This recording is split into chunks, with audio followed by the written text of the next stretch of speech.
2, 3, 4, 5, 6, 2, 8. Good evening everyone. चलिए guys, जो morning में मैंने आपको एक मॉडल प्रैक्टिस सेट सेंड किया था जिसमें 25 क्वेश्चंस थे। चलिए गाइस, तो इसको हम सॉल्व करते हैं। चलिए फर्स्ट क्वेश्चन पे अगर गाइस मैं बात करूँ यहाँ पे, तो फर्स्ट क्वेश्चन में मालूम किया गया है कि इंडियाज़ मोस्ट के साउथर्न लेटीट्यूड इज़, यानी कि भारत का दक्षिणतम अक्षांश क्या है। अब गाइज़ ये अगर आपको जनरली देखना कि भारत का दक्षिणतम अक्षांश क्या है, तो पहले वो बच्चों मैं आपको ये समझा रहा हूँ कि अक्षांश एक्चुअल में क्या होते हैं।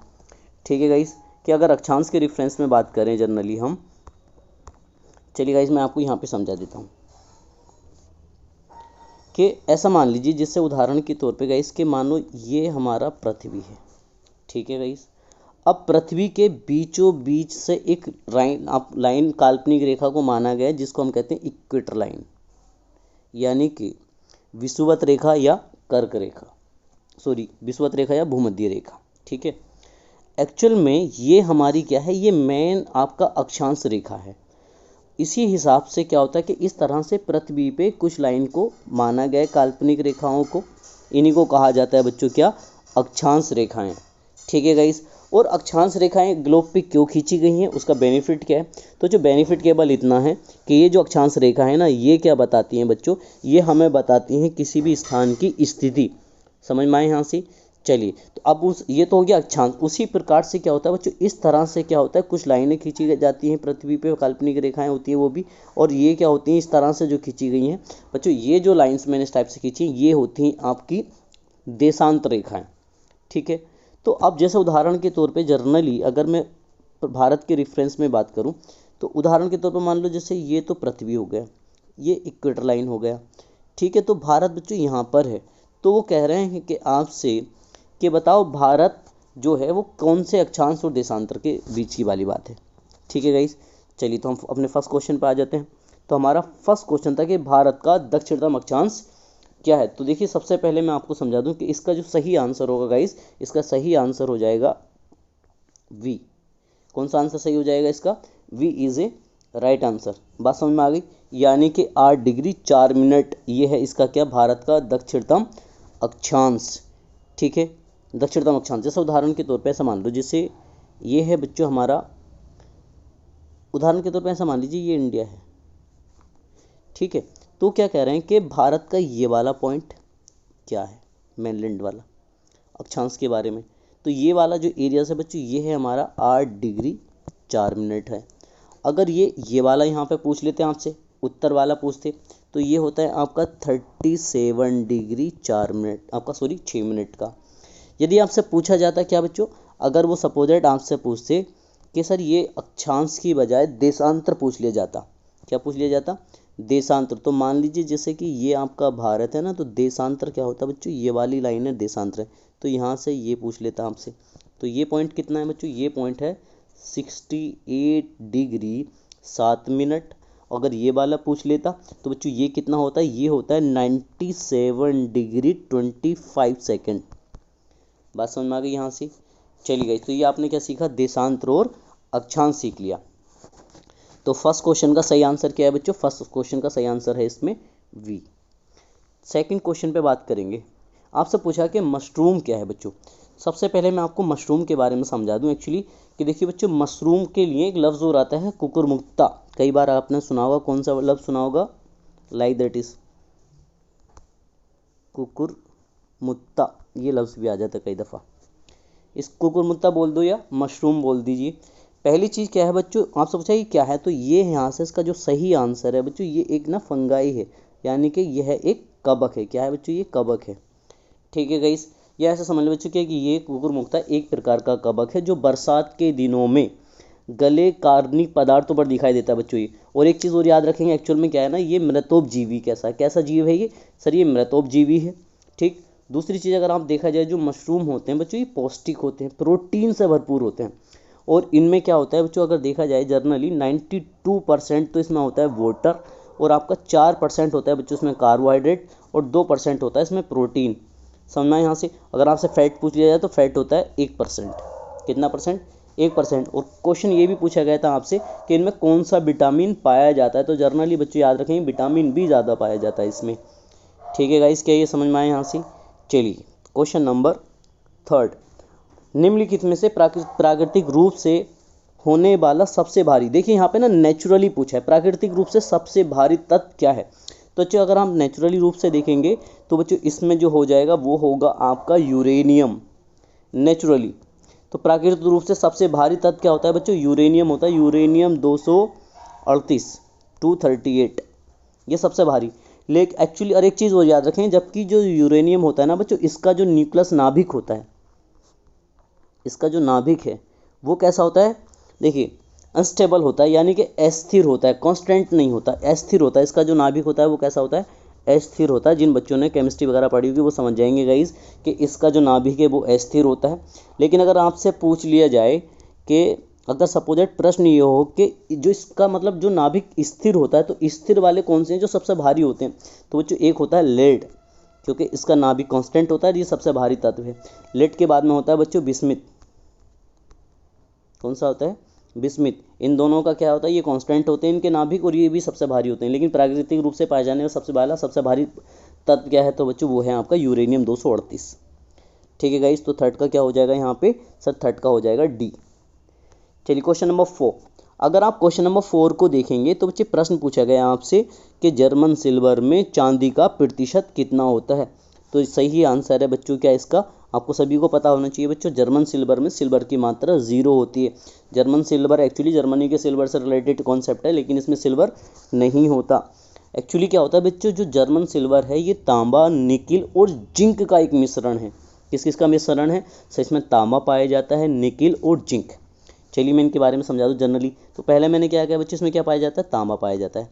तांबा कितना होता है पता है आपको, 60%। कितना सर, अगर तांबे की होती है 60%। दूसरा होता है इसमें निकिल, तो निकिल होता है बच्चों इसके अंदर 20%। कितना परसेंट, निकिल की मात्रा 20%। और होता है जिंक, जेडन।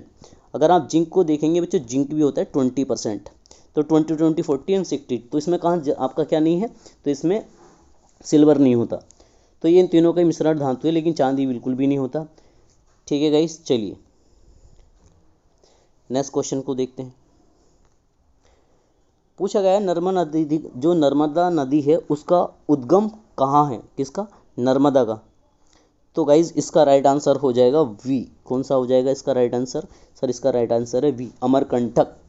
तो यहाँ से याद रखो, आपको पता है नर्मदा जो नदी है बच्चों, इसको रेवा नदी भी कहते हैं। कौन सी, रेवा नदी। अगर आपसे पूछ लिया जाए साहब रेवा नदी किसको कहते हैं, तो रेवा नदी भी हम किसको बोलते हैं बच्चों, रेवा नदी बोलते हैं नर्मदा को। ठीक, और याद रखें पूरे भारतीय उपमहाद्वीप में 5वीं सबसे बड़ी नदी है बच्चों ये। और एक कॉन्सेप्ट और पूछा जाता है बच्चों, एक्चुअली क्या होता है, नर्मदा नदी को क्या कहा जाता है बच्चों, मध्य प्रदेश की जीवन रेखा। ये बड़ा प्रोमिनेंट पॉइंट है। क्या पूछा जाता है, एमपी की जीवन रेखा। एमपी की अगर जीवन रेखा किस नदी को कहा जाता है, ये प्रश्न पूछा गया था बच्चों आपसे, तो पता होना चाहिए नर्मदा नदी। और ये जनरली एक्चुअली कहाँ होता है, इसका उद्गम स्थल कहाँ होता है, अमरकंटक। अमरकंटक भी कहाँ पर है, एमपी में है ये। चलिए गाइस, तो नेक्स्ट क्वेश्चन को देख लेते हैं। क्वेश्चन नंबर आया हमारा 6 क्वेश्चन में हमसे पूछा गया निम्नलिखित में से किस राज्य में सबसे अधिक तांबे के अयस्क का भंडार है। ठीक है गाइस, क्वेश्चन नंबर 6। तो भारत में सबसे ज़्यादा तांबे का जो भंडार है वो कहाँ पर है। तो अगर हम क्वेश्चन नंबर 6 का देखें तो बच्चों इसका जो आंसर हो जाएगा 6 का होना चाहिए, इसमें डी इज ए राइट, आपका राइट आंसर हो जाएगा राजस्थान। ठीक है गाइस, तो सबसे ज़्यादा कहाँ पर है, तो भारत में बच्चों याद रखेंगे तांबे का सबसे ज़्यादा कहाँ पर है, राजस्थान में। आपने सुना होगा एक लफ्ज़ खेतरी, कौन सा लफ्ज़, खेतरी। एक्चुअली बच्चों खेतरी एक खान है जहाँ से क्या मिलता है आपको, कॉपर मिलता है बच्चों सबसे ज़्यादा। और आपको पता है राजस्थान के बाद में दूसरा नंबर किसका था, राजस्थान के बाद में दूसरा नंबर आता है बच्चों एमपी का, और एमपी के बाद में तीसरा नंबर आता है झारखंड। ठीक, चलिए नेक्स्ट क्वेश्चन पे हम बात करते हैं। क्वेश्चन नंबर 7 में पूछा गया आपसे निम्नलिखित में से किस राज्य ने rain water harvesting compulsory for all houses. निम्नलिखित में किस राज्य ने रेन वाटर हाउसिंग प्रत्येक घर में अनिवार्य कर दिया। क्वेश्चन नंबर 7 में मालूम किया गया आपसे। तो बच्चों देखिए याद रखेंगे 7 का जो सही आंसर है यहाँ पे तमिलनाडु। कौन सा आंसर सही है गाइस, यहाँ पे इसका हो जाएगा तमिलनाडु। ठीक है, चलिए क्वेश्चन नंबर 8 पे आ जाइए। निम्नलिखित से किस दिन सेना दिवस मनाया जाता है। बच्चों ये तो सभी को पता होना चाहिए जनरली, कि सेना दिवस कब मनाते हैं हम बच्चों? सेना दिवस मनाते हैं हम 15 जनवरी को। कब मनाते हैं? 15 जनवरी को मनाया जाता है बच्चों प्रत्येक वर्ष में सेना दिवस। और आपको पता है कब से मनाना शुरू किया गया है बच्चों? ये शुरू किया गया है 15 जनवरी 1949 से इस डेज को मनाना हमने स्टार्ट किया। एक्चुअली क्या था ना, जो भारत में अंतिम ब्रिटिश कमांडर इन जो चीफ था ना फ्रांसिस ने, तो उसी के साथ में क्या था, जो लेफ्टिनेंट गवर्नर आए थे, आपने पढ़ा होगा एम करियप्पा को, उसी के टाइम से क्या होता है बच्चों, ये इस्टेब्लिश हुआ था इंडिया में। चलिए गाइस नेक्स्ट क्वेश्चन पे बात करते हैं, क्वेश्चन नंबर 9 पे। तो क्वेश्चन नंबर 9 में आपसे क्या है, संसदीय चुनाव में उम्मीदवार की आयु होनी चाहिए। संसदीय पार्लियामेंट्री इलेक्शन में किसके बारे में पूछा है वो आपसे, कि वो पूछ रहा है बच्चों पार्लियामेंट्री इलेक्शन में। चलिए अगर पार्लियामेंट्री इलेक्शन का अगर देखा जाए तो भारत में संविधान का एक अनुच्छेद पढ़ा होगा आपने, आर्टिकल नंबर 84। कौन सा आर्टिकल सर? Article number 84। और 84 का भी बच्चों वी याद रख लीजिए यहाँ पे सर, अनुच्छेद। ये क्या है बच्चों? एक आर्टिकल है 84, और 84 के सेकंड में लोकसभा के चुनाव में जो भी अगर पार्टिसिपेट करेगा तो उसकी एज कितना वर्ष होना चाहिए बच्चों? मिनिमम 25 वर्ष होना चाहिए। जबकि अगर जो राज्यसभा तो उसके लिए होना चाहिए 30 ईयर्स। किसमें? 30 ईयर्स। और उसी प्रकार से बच्चों अगर राज्यों में पूछ लिया जाए तो राज्यों के लिए एक आर्टिकल आता है 173 का सेकंड। ये किसके बारे में है बच्चों? ये राज्यों के लिए है। और राज्यों के लिए भी किसमें, अगर जो आपको पढ़ता है ना एमएलए जो आते हैं विधानसभा के जो सदस्य होते हैं राज्यों के अंदर बच्चों, तो केंद्र में पूछेगा तो केंद्र में मिनिमम आयु होनी चाहिए 25 वर्ष, और राज्यों में भी 25 वर्ष होनी चाहिए। लेकिन कौन सा आर्टिकल के तहत है? 173 के अकॉर्डिंग, और यहाँ पे 184। क्योंकि जो आपका एमएलसी बनते हैं विधान परिषद के सदस्य, और जो आपके एमपी बनते हैं राज्यसभा वाले, उनके लिए एज कितना चाहिए होती है बच्चों? 30 एज होना चाहिए उनके लिए। चलिए नेक्स्ट क्वेश्चन हम देखते हैं। तो यहाँ पर आपने सीख लिया तो उनकी एज कितना होनी चाहिए? 25 ईयर्स। नंबर 10 में पूछा गया आपसे कि भूदान आंदोलन किसने आरंभ किया था? तो बच्चों इसका सही आंसर है सी, विनोबा भावे ने। और कब से किया था पता है आपको बच्चों? ये शुरू किया गया था 1951 से। कब से स्टार्ट किया गया सर? 1951 से इसको स्टार्ट किया गया था। चलिए गाइस अब हम देखते हैं नेक्स्ट क्वेश्चन पे। क्वेश्चन आ गया हमारा यहाँ पे 11। पनामा नहर किन दो महासागरों को जोड़ती है? पनामा नहर किन दो महासागरों को जोड़ती है? तो इसका राइट आंसर हो जाएगा बच्चे यहाँ पे first is the right answer, कि आपका पैसिफिक एंड अटलांटिक को जोड़ती है। कौन सी? पनामा। और यहाँ से एक इंटरेस्टिंग कहानी बता रहा हूँ बच्चे, कि जो पनामा जो नहर है ना, ये मानव निर्मित नहर है। कैसी है बच्चों? मानव निर्मित है। ये मनुष्य के द्वारा इसका निर्माण किया गया है। जो आपके प्रशांत महासागर को किससे जोड़ती है? अटलांटिक महासागर को जोड़ती है। और आपको पता है जो आपका पनामा नहर है, इसकी कुल लंबाई कितनी है? 77.1 किलोमीटर है। चलिए गाइस क्वेश्चन नंबर 12। निम्न किस मेघ को दर्शाता है? क्वेश्चन क्या पूछा गया है बच्चे आपसे, कि निम्न किसको दर्शाता है? मतलब किस मेघ, मेघ का मतलब समझते हैं हम? बादल। ठीक, तो इसका सही आंसर होना चाहिए गाइस, इसका राइट आंसर हो जाएगा थर्ड। इसका राइट आंसर किसका हो जाएगा? Rain cloud. जो बारिश के बादल होते हैं बच्चों उनको दर्शाता है। चलिए क्वेश्चन नंबर 13। तुलुब राजवंश की स्थापना किसने की थी? चलिए बताइए किसी एनीवन। तो बच्चों तुलुब राजवंश की स्थापना किसने की थी? नरसा नायक ने की थी। किसने की थी बच्चों? नरसा नायक ने। और ये कब के टाइम की बात है पता है? नरसा नायक का जो टाइमिंग पीरियड था बच्चों वो था 1491 से 1503 तक। ठीक है गाइस, चलिए नेक्स्ट आ जाते हैं। निम्न में से कौन उपवेद नहीं है? क्या पूछा गया आप में से? निम्न में से कौन उपवेद नहीं है? तो इसका सही आंसर हो जाएगा बच्चों योग वेद। कौन सा होना चाहिए? योग वेद। 14 का D is the right answer, क्योंकि ये क्या नहीं है बच्चों? ये उपवेद नहीं है।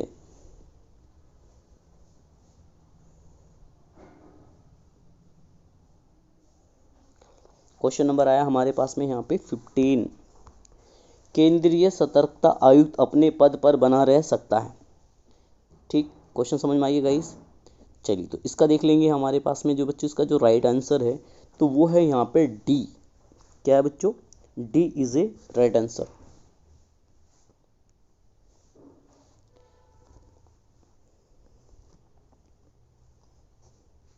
नेक्स्ट पे आ जाएंगे। क्वेश्चन था हमारा कौन सा, ये 15, क्वेश्चन नंबर 16 किधर गया। चलो बच्चों क्वेश्चन नंबर मैं समझा रहा हूँ यहाँ पे 16 क्वेश्चंस। चलिए तो 16 क्वेश्चन में पूछा गया आपसे छत्तीसगढ़ पक्षी अभ्यारण्य कहाँ पर है। कई दफ़ा पूछा जा चुका आपसे ऑलरेडी पहले भी, तो जो इसका सही आंसर हो जाएगा केरला। कहाँ पर है ये, केरला में है। कोठामंगलम कर एक जगह है, कौन सी जगह है बच्चों वहाँ पे, सर वहाँ पे एक जगह है कोठामंगलम केरला में, जहाँ पर ये उपस्थित है। और याद रखेंगे ये केरल का प्रथम पक्षी अभ्यारण्य, ये केरल का प्रथम, आप लिख सकते हैं बच्चों, ये केरल का क्या है, प्रथम पक्षी अभ्यारण्य है। बहुत ही प्रोमिनेंट पॉइंट है। चलिए गाइस नेक्स्ट क्वेश्चन पे अगर बात करते हैं, क्वेश्चन नंबर 17, किस वैज्ञानिक ने इलेक्ट्रोलिसिस के नियम दिए थे। तो गाइस ये क्वेश्चंस का सही आंसर हो जाएगा हमारा पास में डी, एम फेराडे। किसने दिए थे बच्चों, एम फेराडे ने दिए थे। चलिए एम फेराडे ने। नेक्स्ट क्वेश्चन पे बात करते हैं, तो क्वेश्चन नंबर 18, देखिए किण्वन प्रक्रिया द्वारा उत्पादित पहला विटामिन कौन सा है। क्वेश्चन नंबर हमारा कौन सा है गाइस, 18, और 18 का सही आंसर है बच्चों इसमें सी, यानी कि विटामिन B12। क्या है बच्चों, विटामिन B12। क्वेश्चन नंबर 19 पे बात करते हैं, तो क्वेश्चन नंबर 19 में पूछा गया है एथेनॉल की कैलोरीफिक जो वैल्यूज होती है बच्चों वो कितना है। ठीक है, इस क्वेश्चन नंबर 19, तो 19 का हो जाएगा बच्चों सी, यानी कि 30 होती है बच्चों। उसकी कैलोरीफिक वैल्यू कितना होती है, 30 होती है। Next question number 20, question number 20 में पूछा मकड़ी में श्वसन अंग कौन सा है। मकड़ी में श्वसन अंग कौन सा है, तो इसका राइट आंसर हो जाएगा बच्चों V is a right answer, वो होता है बुक लंग्स। क्या होता है, बुक लंग्स। इसको ट्रेची भी बोलते हैं। क्या बोलते हैं बच्चों, कई दफ़ा ट्रेची वर्ड आ सकता है, ट्रेची। चलिए नेक्स्ट क्वेश्चन पे हम बात करेंगे, क्वेश्चन नंबर 21। 21 में क्या पूछा गया आपसे, तो 21 में पूछा गया निम्नलिखित में कौन सा फल अगेती झुलसा रोग से प्रभावित होती है। तो इसका सही आंसर हो जाएगा पोटैटो, यानी कि आलू इज द राइट आंसर।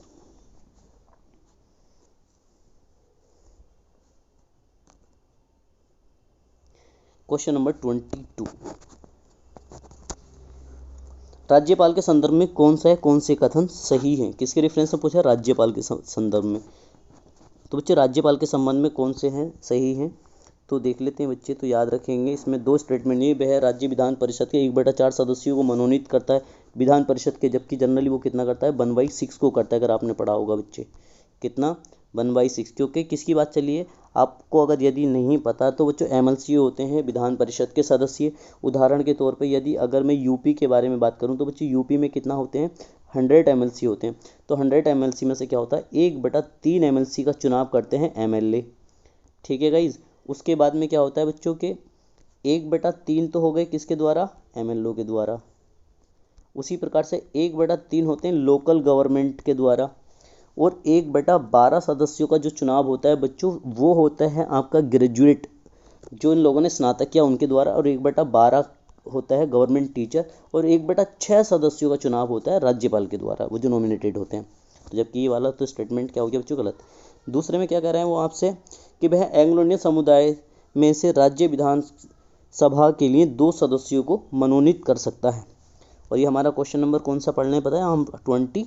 तो 22 का बच्चों इसमें हो जाना चाहिए आपका उपरोक्त में से कोई भी नहीं, नन ऑफ एबोव, यानी कि D is a right answer, तो कोई भी सही नहीं है। चलिए अब हम पढ़ेंगे क्वेश्चन नंबर 23। तो क्वेश्चन नंबर 20 में निम्नलिखित में वह कौन सा भारत में थोक मूल्य सूचकांक का मुख्य घटक है। ठीक है, तो इसमें हमारे पास में 4 ऑप्शन दिए, प्राथमिक वस्तु, ईंधन और बिजली, सेवा और विनिर्मित उत्पाद। तो बच्चों यहाँ से याद रखें 23 का हो जाएगा यहाँ पे थर्ड, सेवाएं।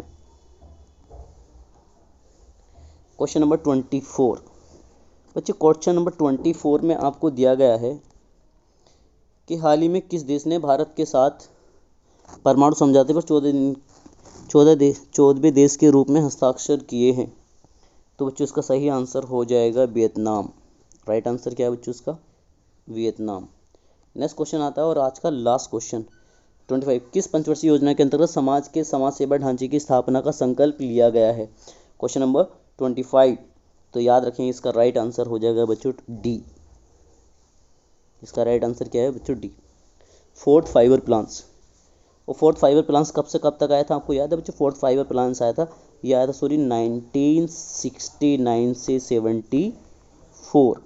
ठीक है गाइस, चौथी पंचवर्षीय योजना का कॉन्सेप्ट था ये। और आपको पता प्रथम पंचवर्षीय योजना कब आई थी? 1951 से लेकर 56 तक आई थी। ठीक है, और आपको याद है कि फोर्थ जो पंचवर्षीय योजना थी इसका मतलब जो मेन फोकस किस पे था? वो था आत्मनिर्भरता पर। तो चलिए गाइज आज के लिए इतना ही, बाकी बेस्ट ऑफ लक। मैं बच्चे पर डे आपको जब भी मॉडल प्रैक्टिस सेट दिन में मॉर्निंग में दूंगा, आपने उसको सॉल्व करके मुझे सेंड करना है और फिर मैं रात को रोज़ इस तरह से आपको सॉल्व करा के उसका आंसर दे दिया करूँगा। Okay guys, bye, best of luck, take care. 1, 2, 3, 4, 5, 6, 7.